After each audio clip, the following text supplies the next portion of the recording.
Hey, what's going on, everybody? We're back with our BKFC Reddit Ask Me Anything. We're joined by the beast himself, Ruben Arroyo. How you doing, sir? Pretty good. Thanks for having me. So you're a guy from El Paso, but now you're up in Colorado. But now you're fighting down in New Mexico. Like you're just you like fighting in the South. It sounds like. Well, that's where I got my start. Well, actually, I got my start down south in Mexico, is where had most of my pro fights. Okay. I only had a few up in the Southwest, which is when back in the day, when I used to do MMA. You can see some of the pictures back there. Actually, Yeah. um, those are from my MMA days. Um, I love it though. It's I guess the Southwest, you can call it home to me. That's my region, I guess that's why. But honestly, I'd rather fight anywhere all around the world. It don't really matter where it's at. I would love to fight at home one day for BKFC, of course, but it ain't legal in Texas yet. Other than that, like if I could fight anywhere in the world, Paris, Italy, France, London, England, Japan, I don't care, bro. I got my start overseas anyway, so You're a guy who trains with Genesis, which is a phenomenal gym. But then I see you with Misfit Foray at her gym and stuff. So how does that come about? How do you like? I mean, are you just a guy who wants to like pick the knowledge from the best people in the business, or like how do you decide where you want to go and who you train with? honestly, it's about being a sponge and absorbing everything, getting all the knowledge you can get. Yeah, there's a lot of natural talent, but we can always get better as we learn and progress and just implement more tools into your game. And ain't nothing like training with the best. Of course, when you train with champions, world class champions all around the world, you're gonna be a lot better, you know? So ain't nobody no better than somebody who already earned the belt and been through all this shit. How hard does Misfit hit? Because I was talking to a female and she trains with the BKFC champion, and she said that Misfit hits harder than this person does. Yeah, she hits pretty hard. She got it. Yeah. But that's my friend. That's I got nothing but love for her. She's always showed me love, you know. It was her fight versus Taylor Starling that actually got me into BKFC. That's the whole reason I started watching it, was that fight. And so honestly, I owe big thanks and gratitude to Christine, not just for helping me train, being a cool person, and she helped me get in there also, you know, just like Tony did, my manager. Okay, so I reach out to people when I the one thing, so I reached out to a bunch of people from your gym at Genesis. The one thing everybody said, that guy has the biggest amount of confidence. They said he not only does he have a big head, as in like, I mean, you got a kind of a big dome right there, but they said that guy is swimming in confidence. They said that dude is just full of self-confidence. Where does that come from? I've been through so much shit in my life, bro. I've gone through not just fights in the street, you know. I've been a bare knuckle fighter since I was a kid, you know, since I was a little 3 year old, you know, fighting in the streets. So honestly, it ain't that. It's just you gotta be confident in yourself. You gotta have whatever it is in here. It's something I can't explain. It's just you got it or you don't. Some people got it, some don't, and I guess I got it.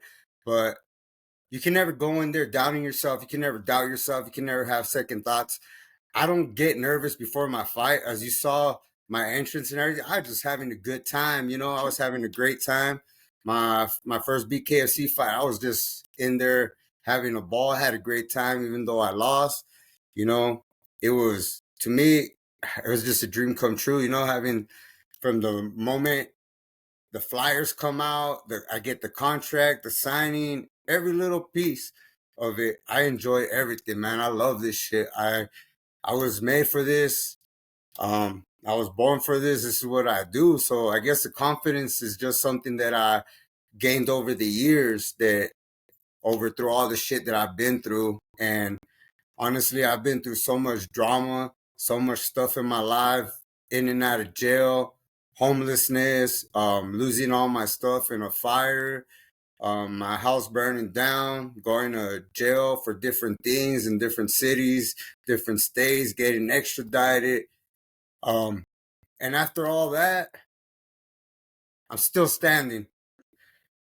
If none of that beat me, even when like I got beat my ass beat bad by the cops too, you know, I still got up with a smile on my face and I keep going and pushing. And if that can't destroy me, ain't nothing in the ring gonna destroy me.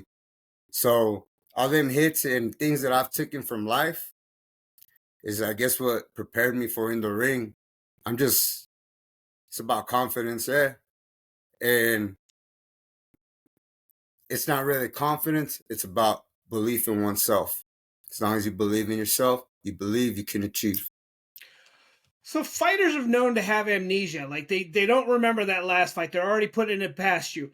You did suffer kind of a crazy you had a bad loss. How important was it for you to get back in the ring right away and get back to the winning ways and get back to training and put that in the rearview mirror and say, like, you know what, we're going forward and we're going to go after the next win. Like what does it take to do that? Before they rose my opponent's hand, I was already looking for the next one. Okay. I was happy. Regardless of what happened, it was still a dream come true. I was in there having a blast, man. Um, but the thing is, I was happy, perfectly just fucking being there, making it to the show. But I ain't happy just being in the show now. Now it's time to fucking win. Now it's time to get a W. Now it's time to refocus, re-energize, and just put that shit behind me and move forward, like you said. And that's what all we're gonna do is as you can see, I ain't got no rear view mirror here, so I ain't looking back. I'm always looking forward. And there ain't no need to sit down and cry about spilled milk, something that already happened. You know, it already happened. It's in the past. We can't do nothing except learn from it, learn from our mistakes, and get better, hopefully. And that's basically it, man. There's no second guessing oneself. Again, comes back to that confidence and believing in oneself. Okay, so Coach Jake is a really good friend of the, mine. So he sent me a question. He said, the two part. He said, what is he wanting out of the sport, and what is your drive? My drive is that I have something to prove to myself. I ain't got shit to prove to the world. Whatever anybody's opinion is about me, it don't really fucking matter to me. I don't care what anybody thinks of me, whether they like me or they don't, they support me or they don't. It don't matter because I'm here to do this shit for my kids and myself. First and foremost, myself and for my kids so I can provide a better life and fucking give them everything that I never had. That's my drive, my will, my determination to survive, to make money, to be able to support my family. But most of all, to just have fun and live my dream and not have to work a boring 9 to 5 like everybody else and wake up hating my job. Sure. All right. What do you want to get out of the bare knuckle? Well, gold, obviously. First and foremost, get that gold around my waist eventually. Um, and mostly just build something up for my family, my people, my pueblo, my community back home to show them that somebody like me has been in and out of the system since he was 11, 12 years old, in and out of jail, juvenile, um, adult system, messing up over and over, ex dope dealer, whatever, just can come turn his life around no matter what. And if I can live my dreams and achieve it, then there ain't no reason why anybody else out there can't. All you got to do is put the wheels in motion and actually do it. Don't just talk about it, be about it. Like me, yeah, I talked about it for a quick second. That was it. But then I started being about it. And that's how we got here. It ain't that hard other than just try. And what's the worst that can happen? At least you find out and you're not left with the what if or what if I did this or took this chance or didn't. It's about being uncomfortable in the situations and making yourself uncomfortable so you can get the better picture in the long run. How important is it to you? I mean, you definitely had a rough. I know you grew up on a reservation, and like you said, the jail and all this stuff. How important is it for you to be able to tell everybody, "Fuck you! Look, this is I turned my life around, and I'm a different guy, and I'm achieving my goals." Like, and I feel like you want to be this like really good role model to people. Me personally, I see after BKFC's over, I see you going back and helping. Like you do a lot of community stuff, and I see you wanting to help the people in the community and helping people better their life. And how important is it that to like give back? To give back, honestly, it's not to help the community or anybody else. That's because I give back because it makes me feel better about myself, makes me feel good. Okay. Um, but I also remember that I didn't have everything. I grew up poor, struggling. You know, a lot of people had a misconception. A lot of people thought I was rich because I would have money here and there, but that's just because I was a go getter. I was a hustler. I was always making my money. You know, and I was always about my bread and getting my money, and that's the same thing now. This is about getting money too, and I'm gonna get that fucking money. In order to get that money and get more money, we gotta win, and that's what I'm gonna do. So no matter what, I just don't know. I just got to keep that drive alive. Got to keep that spark going. Now, your upcoming fight, you're fighting a fellow who's also 0-1. I think this is the perfect matchup. I love that BKFC, like in the past, you would have seen like you have one loss and BKFC would give you somebody who's like 3-0 or 4-0. It seems like Nate Shook and Dave Feldman are going like, hey, you know what? Let's start doing some really even matchups. You're fighting somebody who's coming off a tough loss also. So you both are going to be hungry for a win. You both have something to prove. Like, how do you see this fight playing out? We're gonna fuck each other up. I know that. Obviously, if I can get a first round win, that'd be better. But if it goes the distance, then we go the distance. Um, I see myself winning. That's it. Just got to picture myself winning. Put it into affirm that shit. Whatever they say. The word is. Um, I can't lose.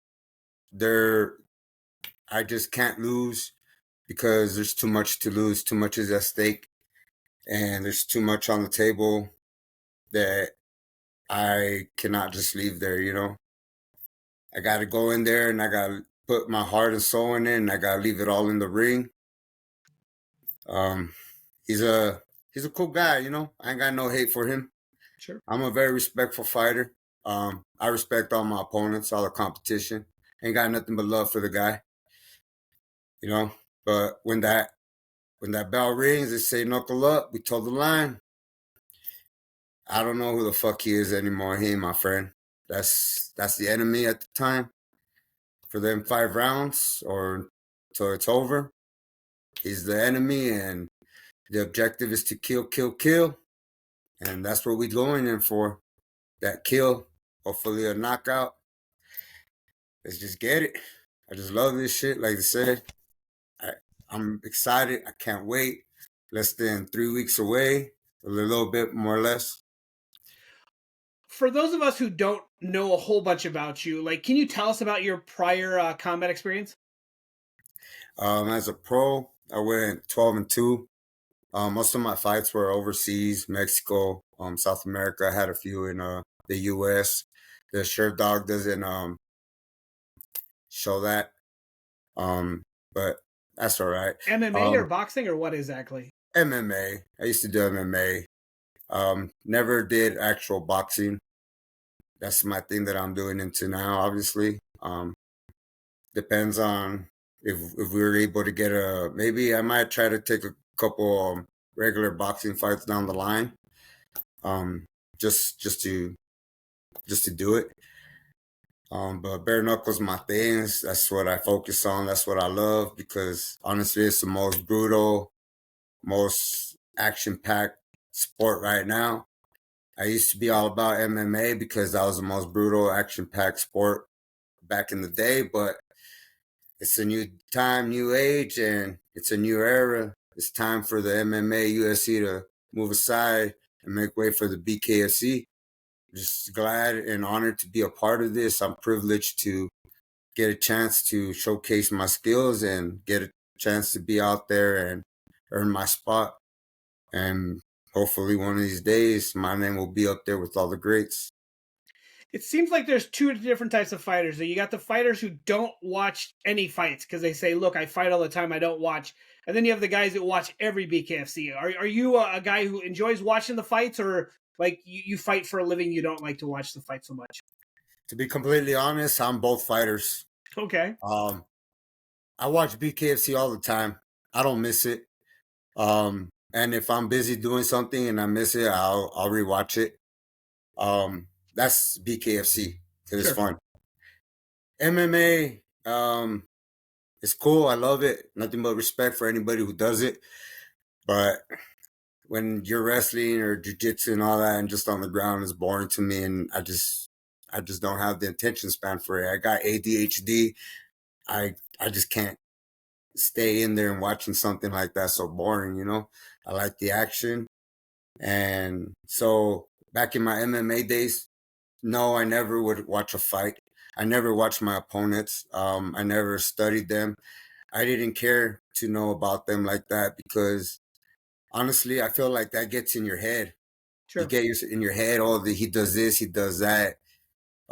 This is what I need to watch out for or counter this, and I just didn't want to be there. I always went in with the confidence of this is just another motherfucker like a street fight, Right, and my life's on the line, basically like a street fight. In a street fight, most of the time, it's a life or death situation. It's a do or die situation, and I ain't gonna let you kill me and take my life, so I'm gonna fucking win. And in a street fight, I've never lost or got my ass kicked. So I try to take that same mentality into the ring. That you're just another guy. Yeah, you might be my opponent. You might be a professional. You might be well trained, but I don't know about none of that. I don't know what you do. So to me, you're just another guy talking shit who got in my face, like at a club, a school, or somewhere, and you piss me off, and I'm just gonna go at you and knock you out like I usually do in a street fight. So that's the mentality I try to go in there, and that's why I don't get nervous and I don't think about it. But since I watch BKFC all the time now, I've already seen most of these guys fight. sure. So I already know what they do. So I guess it's a little bit different. It's a whole different level too, I guess. Gotta study more, it ain't the same. So I It's guess I'm a kind of little weird. bit of both. It's kind of weird because I there's a somebody who's fought a couple times for BKFC, and he's told me like, oh, I have 200 street fights and I've never lost, and he's yet to win in BKFC. But so, I mean, there's definitely a little bit of a difference between and being able, like to fight in the ring and street fight. But I mean, like I said, it's so funny how everybody's like, oh, I'm a street fighter, but there's definitely a difference between a professional fighter and some knucklehead on the street. Yeah, there's a big difference. Um, I'm a street fighter that also fights professionally. That's the Sure. difference. Yep. But I'm not gonna go in there and be like, "Hey, I'm a street fighter." No, I'm just a fighter that's fought in the streets because Sure. I wasn't always a pro. But I fight in the streets not because I like to fight and I go pick fights or I look for trouble. It's usually out of self defense and or somebody messes with me. I'm not that big of a guy, even though when I'm flexing and stuff, I might look big and huge. I'm only 5'7", I'm a lightweight fighter.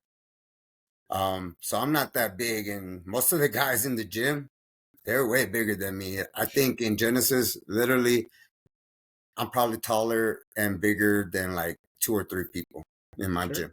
That's it. And other than that, I'm usually the smaller guy.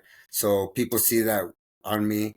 And when I'm in the streets, if I'm like have long sleeves, a sweater, and I'm wearing my glasses, have a hat on, I look like a nerd.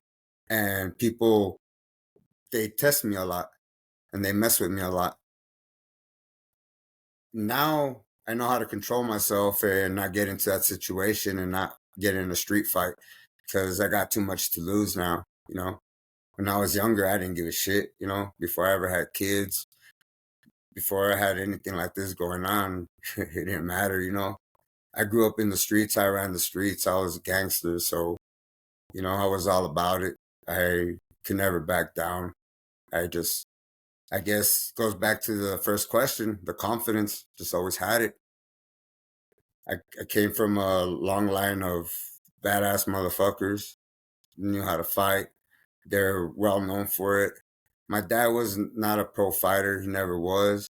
But the stories I've heard from all the people back home, like when I would go to school and my teachers, they'd be like, "Oh, we know your dad. Yeah, he used to always fight all the time, beat everybody up." And I've met pro fighters. There's a guy named Fred Pettis out of El Paso, Texas.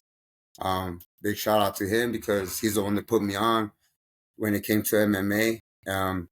He's he used to hang out with my dad back in the day. My dad showed him how to fight, and he extended a warm welcome to me one day when I had posted about I found out that my father had been murdered or killed or whatever, and I don't really know what happened honestly, but he reached out to me and said, if you need to get your anger or your emotions out the way or whatever, you're welcome to come and train or whatever with us one day.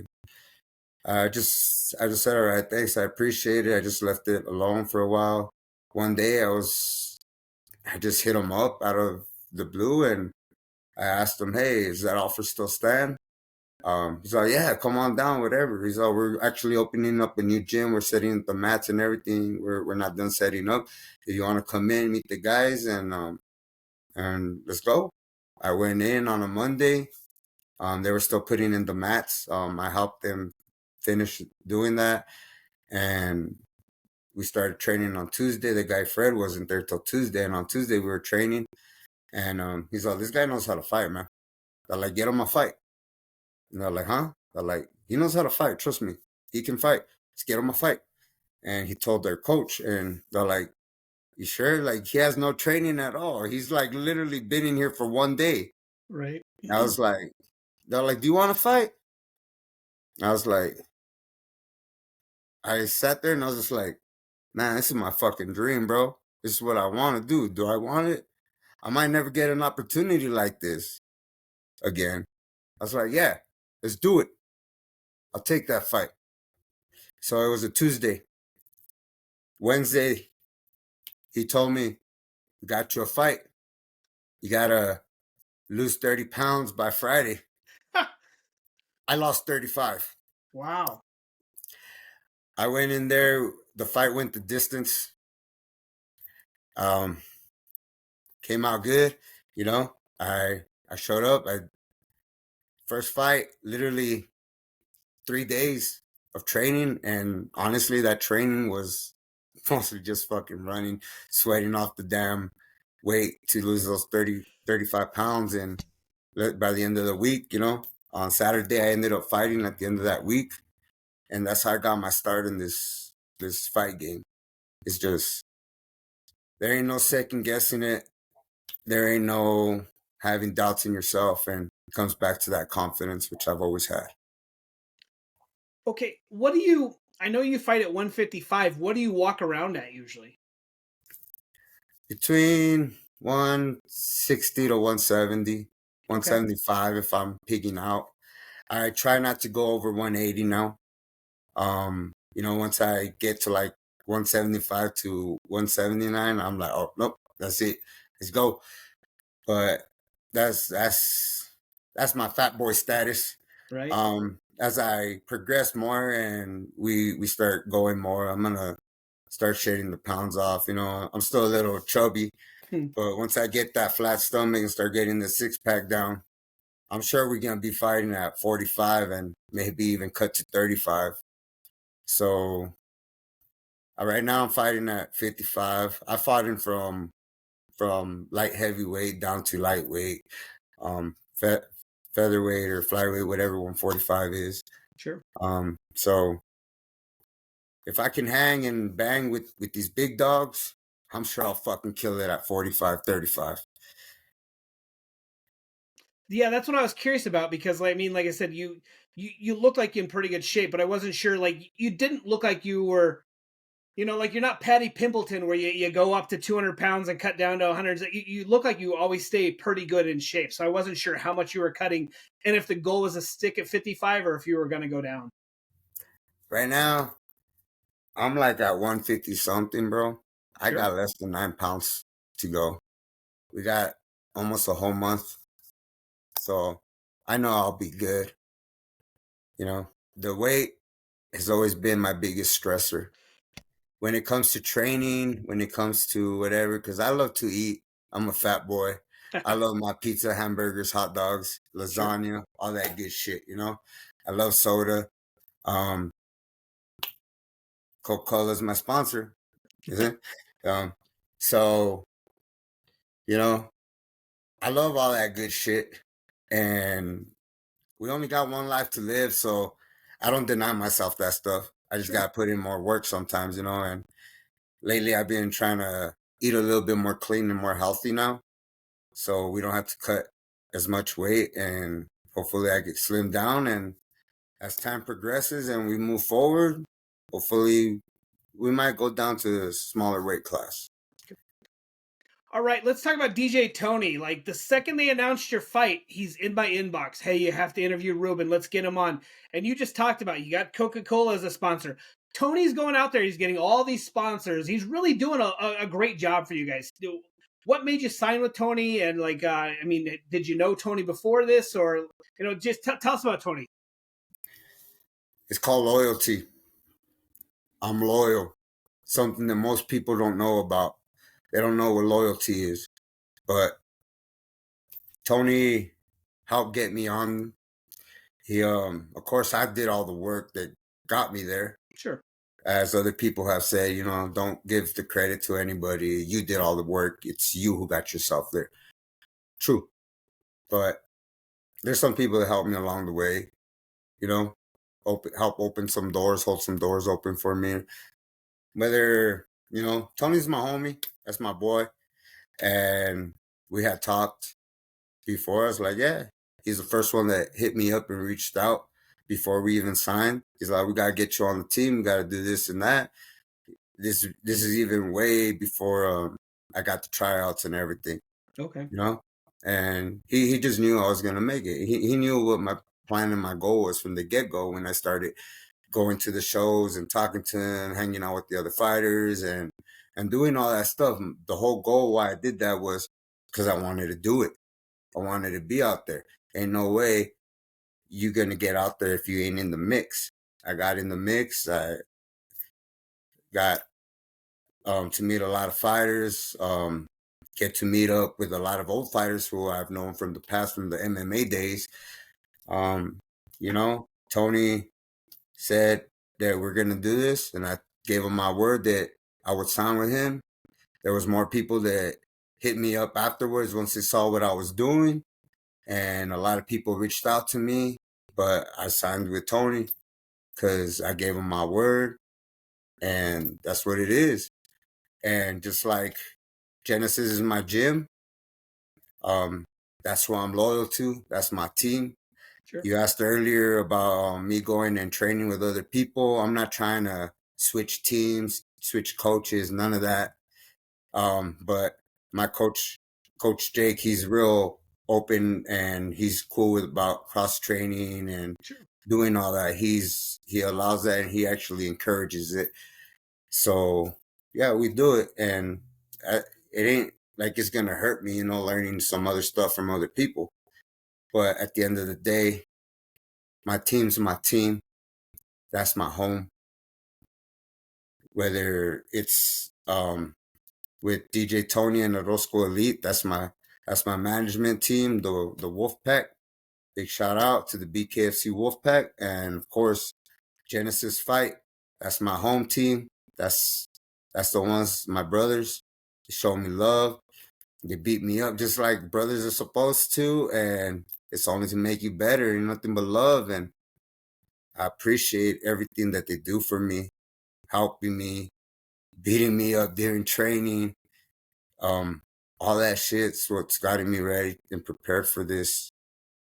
And I don't I ain't trying to jump ships or go with anybody else. So that's Sure. basically why I stay with who I stay with and I sign with who I sign. I ain't trying to go nowhere else. I know when things go wrong and a lot of fighters switch up teams or they go look for a new management because they lost and they want to get back on the winning side, whatever. That ain't with me. If I lose, that's because I messed up. I'm in there by myself with one other man. The ref don't really count. It's just me and him. And if I lose, it's on me. It ain't on my team. It ain't on my coach. It ain't on my man. It ain't on nobody but me. And I got to accept that. I got to take that. I got to learn from it and move forward. And that's what I do. And with that being said, Tony's my dog. That's where I'm staying. And Genesis, that's my team. That's where I'm staying. As long as they accept me and they keep welcoming me back, I ain't going nowhere. Okay, well, I look forward to talking to you again. Go out there, get the win. We'll chat again. You know, like I have nothing but love for you, Genesis guys, Kamosi and Gertz and you know Courtney, all the Genesis people. Those are my people. Is there any message you have for anybody before we call it a night? Just big shout out to my team, um, to Mr. Gertz, um, obviously Chris Kamosi. Big shout out to him because if it wasn't for Chris Kamosi, I wouldn't be a part of Team Genesis. He's the one that put me on and got me in there, got me my meet with Coach Jake. Went in there, talked to him, and got the ball rolling. Obviously, Coach Jake, big shout out to him. You know, he's, I guess you could say he's like a father figure. Absolutely. Um, got nothing but love for him and Amanda, his wife, and the whole Genesis crew, the staff.